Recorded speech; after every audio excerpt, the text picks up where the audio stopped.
మిత్రులందరికీ నమస్కారం.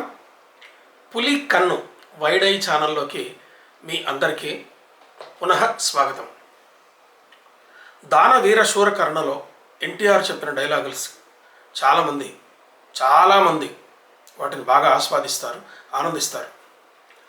ఎక్కువ మందికి అర్థం తెలియకపోయినా కూడా ఆయన వాచకం, ఆ కంఠధ్వనిలో ఉన్నటువంటి గాంభీర్యం, రాజసం, వీటిని చాలామంది ఎంజాయ్ చేస్తారు. కానీ ఈ తరానికి ఆ డైలాగ్స్ వెనుకున్నటువంటి అర్థాలు, వాటి తాత్పర్యం, వాటి భావం తెలియదు. దాన్ని తెలియజేసే పని మొదలుపెట్టాను. ఇప్పటికి 2 ఎపిసోడ్లు చేశాను. ఇది 3వ ఎపిసోడ్. ఈ 3వ ఎపిసోడ్లో దుర్యోధనుడు మయసభలో ఉన్నప్పుడు ఆయన ప్రదర్శించినటువంటి హావభావాలు ఎన్టీఆర్ గారి వాచకంలో ఎలా బయటకు వచ్చినాయి, కొండవీటి వెంకట కవి గారు రాసినటువంటి ఆ సంభాషణలో ఉన్నటువంటి అర్థం ఏంటి, గొప్పతనం ఏంటి, ఆ రాజసాన్ని ఎలా ఆయన పలికించగలిగాడు మాటల్లో, దాన్ని ఎన్టీఆర్ మరింత బలంగా ఎలా పలికించగలిగాడు, దాన్ని మాట్లాడుకుందాం. వాళ్ళం లోపలికి పోయేటప్పుడు చిన్న మనవి, ఈ ఎన్టీఆర్ ఎపిసోడ్స్ కానీ నా ఎపిసోడ్స్ కానీ ఎన్నో వేల మంది చూస్తున్నారు. కానీ కొంతమంది సబ్స్క్రైబ్ చేస్తున్నారు, సబ్స్క్రైబ్ చేయకుండా ఎక్కువ మంది చూస్తున్నారు. అందరికీ ఒక మనవి, సబ్స్క్రైబ్ చేయండి. సబ్స్క్రైబ్ చేసి పక్కన ఉన్న బెల్ ఐకాన్ నొక్కండి. దీనివల్ల నేను వీడియో అప్లోడ్ చేయగానే మీకు నోటిఫికేషన్ వస్తుంది. ఎంతోమంది నేను ఉచితంగా చూసేటటువంటి అవకాశం వస్తుంది. ఇక వెళ్దానండి. ఎన్టీఆర్ మయసభలో ప్రవేశిస్తాడు, దుర్యోధనుడు ప్రవేశిస్తాడు. ప్రవేశించగానే సాలభంజికలు ఉంటాయి. అంటే స్తంభాలకి ఆనుకొని ఉన్నటువంటి సాలభంజికలు అప్పటిదాకా పాలరాతి బొమ్మల్లాగా ఉంటాయి. అవి బయటకు వచ్చేసి ఒక పాట పాడతాయి. ఒక పాట పాడి ఒక పూలమాల వచ్చి ఆయన మెడలో వాలుతుంది. పాట అయిపోగానే అవన్నీ కూడా ఎప్పట్లాగానే అవి ఆ సాలభంజికలన్నీ కూడా ఆ స్తంభంకి ఎక్కి ఆనుకొని కూర్చుంటాయి. ఆశ్చర్యచకితుడైపోతాడు దుర్యోధనుడు. ఎందుకంటే ఇప్పటిదాకా శిలాబొమ్మలుగా ఉన్నటువంటి అవి ఈ శిలాప్రతిమలు వచ్చి నాట్యం చేయటం ఏంటి, వెళ్ళిపోవటం ఏంటి, ఈ పూలదండ ఎక్కడి నుంచో వచ్చి నా మెడలో వాలింది, ఎవరు వేశారు వీళ్ళు అని ఆశ్చర్యపోతూ మాట్లాడుతూ ఉంటాడు. ఆ మాటలు ఎలా ఉంటాయో అప్పటికప్పుడు అర్థం చూద్దాం రండి. అహో అమ్లాన భావ సంభావితమైన ఈ దివ్య ప్రసూన మాలికా రాజమును, ఈ కురుసింహుని గళసీమను అలంకరించిన వారెవ్వరు? అమ్లానము అంటే చాలా పరిశుభ్రమైనవి, మలినం లేనటువంటి అని అర్థం. అమ్లాన భావ సంభావితమైన అంటే అత్యంత పవిత్రంగా, అత్యంత శుచిగా భావించినటువంటి ఈ దివ్యమైన అంటే దేవతలకు సంబంధించిందని అర్థం. ఈ దివ్యమైన ప్రసూన మాలికారాజమును అంటే ఈ పూలదండను ఈ కురుసింహుని, కురువంశానికి సింహం లాంటి నాకు అలంకరించిన వారు ఎవరు అనుకుంటాడు. తర్వాత అనిమిష యామిని అతిథి సత్కార దివ్య సేవా ప్రభావము అవునా, అవు అంటాడు. అంటే అనిమిష యామిని అతిథి సత్కార దివ్య సేవా ప్రభావము ఒక పెద్ద సమాసం. దీని అర్థం ఏంటంటే అనిమిషులు అంటే దేవతలు. ఎందుకంటారంటే వాళ్ళు కనురెప్పలు కొట్టరట, దీన్ని నిమేషం అంటారు. కనురెప్పలు కొట్టకుండా ఉండే వాటిని అనిమిషులు అంటారు. అంటే అనిమిషులు అంటే దేవతలు అని అర్థం. అనిమిష యామిని, యామిని అంటే స్త్రీ అని అర్థం. అనిమిష యామిని అంటే దేవతా స్త్రీలు ఎవరైనా వచ్చి అతిథి సత్కార దివ్య సేవా ప్రభావమా ఇది, వాళ్ళు చేసినటువంటి దివ్య సేవా ప్రభావమా ఇది అని ఆయన అంటాడు. అన్న తర్వాత ఆహా ఏమా సుమధుర సుస్వర కాకలి కలకంఠ కంఠ కుహు కుహూకార శుచిహిత దివ్య సుర కామిని కామనీయకు సుస్వాగతమౌన. ఒకే దీర్ఘ సమాసాన్ని వేశాడు కొండముటి వెంకట కవి గారు. దీని అర్థం చూడండి, చాలా బాగుంటుంది. ఏమా సుమధుర సుస్వరము, అప్పుడే ఒక సంగీతం వినపడుతుంది అనమాట. ఎక్కడి నుంచి వినపడుతుందో తెలియదు, అందుకే అది మాయాబజార్ అయింది, అందుకే మైసభ అయింది. ఏమంటాడు ఆయన? ఏమా సుమధుర సుస్వరము, స్పష్టం, చాలా తీయనైనటువంటి మంచి స్వరాలు వినిపించినాయి, సుస్వరము. కాకలి కలకంఠం, కాకలి కలకంఠం అంటే కోకిల అని అర్థం, అంటే తీయగా పాడేదాన్ని. కాకలి నినాదం అంటే కోకిలలు పాడే తీయటి స్వరం. కాకలి కలకంఠ కంఠ అంటే ఆ కంఠంలోంచి వచ్చినటువంటి కుహు కుహుకార శుచిహిత దివ్య అంటే దేవతలకు సంబంధించిన దివ్య సుర, మళ్ళీ దివ్య సుర రెండు ఒకటి అర్థమే, కానీ ఆయన వేశాడు దివ్య సురకామిని. సురకామినులు అంటే దేవతా స్త్రీలు. కామిని కామనీయక సుస్వాగతమవును. కామనీయకం అంటే కమనీయమైందంటే చాలా అందమైందని చెప్పడం. కామనీయక సుస్వరం అవునా అంటే వాళ్ళు పాడినటువంటి పాట అవుతుందా అంటాడు. సొబగు సొబగు, ఆహా ఆహా, సొబగు సొబగు. సొబగు అంటే ఆశ్చర్యార్థకం అంటే చాలా బాగుంది అని చెప్పడం. అక్కడ ఇంకొకటి చూస్తాడు, ఒక పువ్వు మీద, మైసభలో ఒక పువ్వు మీద ఒక తుమ్మెద అలా తిరుగుతూ ఉంటుంది. తిరుగుతుంటే చేయి ఇట్లా పెడితే ఆ తుమ్మెద బొమ్మ, అది కూడా ఒక బొమ్మను ఉంటుంది, ఎలా తిరుగుతుందో తెలియదు, అలా వదిలేస్తే మళ్ళీ తిరుగుతూ ఉంటుంది. దాన్ని అవురా ఇది శాస్త్ర విజ్ఞాన ప్రభావమా అనుకుంటాడు. ఇది శాస్త్ర విజ్ఞాన ప్రభావం వల్ల ఇలా జరుగుతుందా అని అనుకుంటాడు అనమాట ఆయన. ఆ తర్వాత చూడండి, ఆ తర్వాత ఈ దేవతా స్త్రీలు వస్తారు, ఒక పాట పాడతారు, ఒక నాట్యం చేస్తారు. నాట్యం చేసిన తర్వాత వాళ్ళు మాయమైపోతారు. ఇందాక చెప్పినాను కదా, వాళ్ళు మాయమైపోయి మళ్ళీ సాలబంజుకల్లాగా దాని మీద ఉంటారనమాట. అప్పుడు ఏమనుకుంటాడు చూడండి, ఎవరు ఆమె, ఒక స్త్రీ, ఆ నట్టువరాల్లో ఒక నట్టువరాలు ఈయన్ని పట్టుకొని కౌగిలించి అలా తిరిగినట్టుగా ఒక భ్రమ కలుగుతుందన్నమాట. ఇంతలో చూస్తే ఆ దివ్య స్త్రీ వెళ్ళిపోతుంది, లేదు అక్కడ. దాన్ని ఆయన ఏమనుకుంటాడంటే అప్పుడు చెప్తాడు అనమాట, అయ్యారే ఇది భ్రమ, నా భ్రమ, కించిత్ మధుపానాసక్తమైన మా చిత్త భ్రమ. మధుపానం అంటే ద్రాక్షాసవం, అంటే సొర, అంటే ఒక రకంగా లెక్కర్ అది. అయితే ద్రాక్షాసవం అంటారు, ద్రాక్షరసంతో వాళ్ళు తయారు చేస్తారనమాట. ఆయన అప్పటికే సేవించి వచ్చి ఉంటాడు అనమాట. అది ఆయన ఏమంటాడు, భ్రమ, ఇది నా భ్రమ, కించిత్ మధుపానాసక్తమైన మా చిత్త భ్రమ. మధుపానాసక్తమైనటువంటి మా మనసుకు కలిగినటువంటి భ్రమ అనుకుంటాడు. మధుపానాసక్తమైందంటే చెప్పాను కదా, దాంట్లో కొంచెం దీన్ని ఎక్కువ తీసుకొని ఉంటాడని చెప్పి దాని అర్థం అనమాట. భళ సముచిత సత్కార స్వీకార సంతృప్త స్వాంతుడగు ఈ కురుభూకాంతుని సంభావన సంభాషణ భూషణములచే ఈ సభాభావము ధన్యము ధన్యము అంటాడు. ఇది దుర్యోధనుడికి ఉండేటటువంటి ఒక ప్రత్యేకమైనటువంటి లక్షణం అనమాట. ఏ లక్షణం అంటే, ఎవరైనా ఏమని అనుకుంటాడు, ఒక గొప్ప ప్రదేశానికి పోయినప్పుడు, ఒక గొప్ప కట్టడాన్ని చూసినప్పుడు, లేకపోతే ఒక గొప్ప వింతను చూసినప్పుడు మనుషులు ఎవరైనా ఏమనుకుంటారంటే, ఆహా దీన్ని చూడటం వల్ల నా జన్మ ధన్యమైందని అనుకుంటారు. కానీ ఇక్కడ దుర్యోధనుడు అట్లా అంటల్లా. ఏమంటాడు, ఈ కురుభూకాంతుడు అంటే ఈ రారాజు ఇక్కడికి వచ్చి దీన్ని చూడటం వల్ల ఈ సభాభవనం ధన్యమైంది అంటాడు. అది రాజసం, దుర్యోధనుడికి ఉన్నటువంటి రాజసం అది. దాన్ని చెప్పడానికి కొండవీటి వెంకటేశ్వర గారు ఇంత సుదీర్ఘమైన సమాసం రాశాడనమాట. చూడండి ఎట్లా ఏం చూశాడు చెప్పండి. భళ సముచిత సత్కార స్వీకార సంతృప్త స్వాంతుడగు, అంటే సముచితమైన సత్కారాన్ని స్వీకరించినటువంటి ఈ దుర్యోధనుడు చేసిన సంభావన సంభాషణ భూషణములచే ఈ సభాభావము ధన్యము. సంభాషణ అంటే నేను చేసిన సంభాషణ భాషణ భూషణముల చేత ఈ సభాభవనము ధన్యము. నేను మాట్లాడటం వల్ల, నేను ఇక్కడ రావటం వల్ల ఈ సభాభవనం ధన్యమైందని అంటాడనమాట.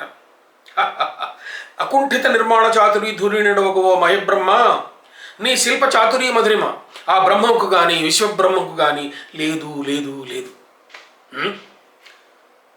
లేకపోవచ్చును.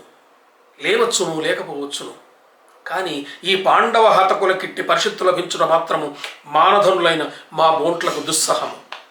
ఆయన ఏమంటాడంటే, అకుంఠిత నిర్మాణ చాతురీధురీణుడగు ఓ మయబ్రహ్మ, ఈ మయబ్రహ్మ నిర్మించండి కాబట్టే దానికి మయసభ అని పేరు వచ్చింది. ఓ మయబ్రహ్మ, ఈ శిల్ప చాతురీ మధురిమ ఆ బ్రహ్మకు కానీ విశ్వబ్రహ్మకు కానీ లేదు లేదు. గమ్మత్ ఏంటంటే, విశ్వబ్రహ్మకు 5 కుమారులు ఈయన మయబ్రహ్మ ఒకడు, మయసభ అన్నది అందుకే. కానీ ఆ విశ్వబ్రహ్మకు కూడా లేదు అంటాడు అనమాట దుర్యోధనుడు. లేదు, లేవచ్చును లేకపోవచ్చును, ఈ పాండవ హతకుల కిట్టి సభాభవనంలో లభించుట, ఈ పాండవ హతకుల కిట్టి పరిషత్తు లభించుట మాత్రము మానధనులైన మా బోంట్లకు దుస్సహము. మానధనుడు దుర్యోధనుడు తనకంటే ఇంకొకళ్ళు ఎవరైనా గొప్పది ఉన్నదంటే, ఏ రాజు అయినా సరే తన దగ్గర లేని దానికంటే గొప్పది ఇంకో చోట ఉన్నదంటే దాన్ని సహించలేడు. అందులో అభిమానధనుడైనటువంటి సుయోధనుడు అలాంటి భవనం పరిషత్తు లేదు. ఈ పాండవ హతకులు అంటే చచ్చినోడని, ఈ చచ్చినోడికి అని అర్థం. అది వాళ్ళకి నాకున్నటువంటి దానికన్నా ఇంత గొప్ప సభాభవనము లభించుట దుస్సహం అంటాడు. ఇంకా ఏమంటాడు చూడండి, మానధనులైన మా బోంట్లకు దుస్సహము అంటాడు. విశ్వంభరా వినుత శాశ్వత మహైశ్వర్య మహేశ్వరులము కావచ్చు. విశ్వంభరా వినుత శాశ్వత మహేశ్వరులము కావచ్చు. అఖిల నదీ నద సాగర వారి గర్భోద్భూత అనర్ఘ మక్తామణీవ్రాతంబులు మా కుండిన ఉండవచ్చు. సాగర మేఖలా సతీ కరగ్రహణంబు ప్రాప్తించి సార్వభౌమత్వ పదము అందవచ్చు. కానీ ఎట్టి సభాభవనము మాకు లేకపోవుట మోపలేని లోపము. ఈ సమాసాలన్నీ కూడా చాలా అర్థవంతమైనటువంటి సమాసాలు. ఏమంటాడు చూడండి. విశ్వంభర వినుత అంటే ఈ విశ్వం మొత్తం విశ్వంభర అంటే భూమండలం అనమాట. ఈ భూమండలం మొత్తం కూడా వినుతించినవాడు విశ్వంభర వినుతుడు దుర్యోధనుడు. అట్లాంటి వాడు అలా పొగడబడింది ఏంటి? శాశ్వతమైన ఆయన ఐశ్వర్యం. అది ఎట్లా అంటే శాశ్వత మహైశ్వర్యము. మహా ఐశ్వర్యము సంధిలో మహైశ్వర్యము అవుతుంది. మహైశ్వర్య మహేశ్వరులము కావచ్చు. అంటే ప్రపంచమంతా పొగడబడినటువంటి ప్రపంచమంతా కీర్తించినటువంటి అత్యంత ఉన్నతమైనటువంటి ఐశ్వర్యానికి మేము మహేశ్వరులము అంటే అధినాథులము కావచ్చు. కానీ ఇంకా ఏంటో అంటాడు. అఖిల నదీనద సాగర వారి గర్భోద్భూత అనర్ఘ ముక్తామణి వ్రాతములు మాకుండిన ఉండవచ్చు. అంటే అఖిలమైనటువంటి నదులన్నీ కూడా సముద్ర గర్భంలో చేరతాయి. ఆ సముద్ర గర్భములో రకరకాల ముత్యాలు అంటాడు. ముక్తామణి వ్రాతంబులు అంటే ఆ సముద్రంలో దొరికినటువంటి ఎంతో విలువైన ఇవి మాకుంటే ఉండవచ్చు. కానీ ఇట్టి సభాభవనం మాకు లేకపోవట మోపలేని లోపం. మాకు ఇంత ఐశ్వర్యం ఉండొచ్చు, కానీ ఇట్లాంటి సభాభవనము మాకు లేదు. అది మోపలేని లోపం అంటాడు అన్నమాట. సాగర మేఖల సతీ కరగ్రహణంబు ప్రాప్తించి సార్వభౌమత్వ పదమందిర అందవచ్చు. సాగర మేఖలా సతీ కరగ్రహణము ప్రాప్తించి అంటే సాగర మేఖల అంటే సముద్రము చుట్టూతా కనపడేటటువంటి అంచులు. అంటే చతుసముద్ర వేలావలయిత పరీత భూమండలమునకు అధినాథుండని అంటాడు కదా. అంటే 4 సముద్రాలు వ్యాపించినటువంటి ప్రాంతం మొత్తానికి కూడా ఆయన రాజు అని చెప్పేటటువంటి ఈ పరిస్థితిలో అఖిల నదీ నద సాగర వారి గర్భోద్భూత అనర్ఘ ముక్తామణి వ్రాతంబులు మాకుండిన ఉండవచ్చు. తర్వాత సాగర మేఖలా సతీ కరగ్రహణంబు ప్రాప్తి చెంది సార్వభౌమత్వ పదం పొందిన అందవచ్చు. సార్వభౌమత్వ పదం పొందాడు ఆయన. 4 సముద్రాలు వ్యాపించినంత ప్రాంతంలో కూడా ఆయన తన రాజ్యాన్ని పొంది ఉన్నాడు. కానీ ఇట్టి సభాభవనము మాకు లేకపోవట మోపలేని లోపము అంటాడు. ఇలాంటి సభాభవనం మాకు లేదే అని బాధపడతాడనమాట. ఈ లోపం ఎలాంటిదంటేనట ఆయన ఏం చెప్తాడంటే అభిమానం ధనుడు అంటే అట్లా కనపడుతుంది అనమాట. శత్రుకృతాపచారమున కంటే శత్రు వైభవము శక్తిమంతుల హృదయంకు దావానాల సదృశం. ఈ డైలాగ్స్ చెప్పేటప్పుడు ఎన్టీఆర్ అసలు ఆ మైసభ ఘట్టం మొత్తంలో కూడా ఎన్టీఆర్ చాలా అందంగా కనిపిస్తాడు. ఈ అందంగా కనిపించడానికి కేవలం కిరీటాలు భుజకీర్తులు ఈ బంగారు ఆభరణాలు మాత్రమే కాదు, ఆయన ధరించిన ఆహార్యం మాత్రమే కాదు, ముఖంలో ఉన్నటువంటి ఆ రాజసం ఆ కళ ఈ ఘట్టంలో చాలా బాగుంటుంది మైసభ ఘట్టంలో. అందుకే ఎంత పోటీ వచ్చినా కానీ ఇప్పటికీ కూడా దుర్యోధనుడు మహాభారతంలో అభిమానధనుడైన దుర్యోధనుడు ఎవరు అంటే ఎన్టీ రామారావు గుర్తుకొస్తాడు. అలాంటి గొప్ప పాత్రను చిత్రీకరించినప్పుడు అట్లా ఏమంటాడు చూడండి. శత్రుకృతాపచారమున కంటే శత్రు వైభవము శక్తిమంతుల హృదయమునకు దావానాల సదృశ్యం అంటాడు. అంటే శత్రువులు మన మీద చేసినటువంటి అపచారం కన్నా కూడా శత్రు వైభవం అంటే మనకు ఉన్నటువంటి శత్రువులు వైభవంగా ఉంటే అది ఎట్లాంటిదంటేనట శక్తిమంతుల హృదయమునకు దావానాల సదృశ్యం. అంటే శక్తిమంతుడైనటువంటి రాజుకు అది దావానాలలాగా మండిస్తుందని చెప్పి దాని అర్థం అనమాట. ఇక నేను ఇందుండరాదు అని చెప్పి వెళ్ళిపోతుంటే గోడ కొట్టుకుంటుంది. అది అందులో ద్వారంలాగా కనపడుతుంది. ద్వారమే కదా అని చెప్పి వెళ్ళిపోతుంటే ధని అమ్మంటూ కొట్టుకుంటుంది. అప్పుడు ఒక మాట అంటాడు. ఏమంటాడు? ఏమి నిరాఘాట పదునకు నాకీ కవాట ఘట్టనమా. నిరాఘాట పదుడు అంటే నిరాఘాటంగా నడవగలిగేటువంటి వాడు, వేగంగా ఏ విధమైన ఆటంకం లేకుండా ఎక్కడికైనా పోగలిగిన వాడు అని చెప్పిన అర్థం. ఏమి నిరాఘాట పదుడునకు నాకీ కవాట ఘట్టనమా అంటాడు. అంటే అంత బాగా నేను ఎప్పుడూ ఎక్కడికైనా వెళ్ళిపోయేవాడికి ఈ కవాట ఘట్టనం ఏంటని చూస్తే ఇట్లా చేతులు ఇట్లా పెడితే అక్కడ అద్దం ఉంటుంది, అది ద్వారం అనుకుంటాడు, కానీ అది అద్దం, ద్వారం లేదు అక్కడ.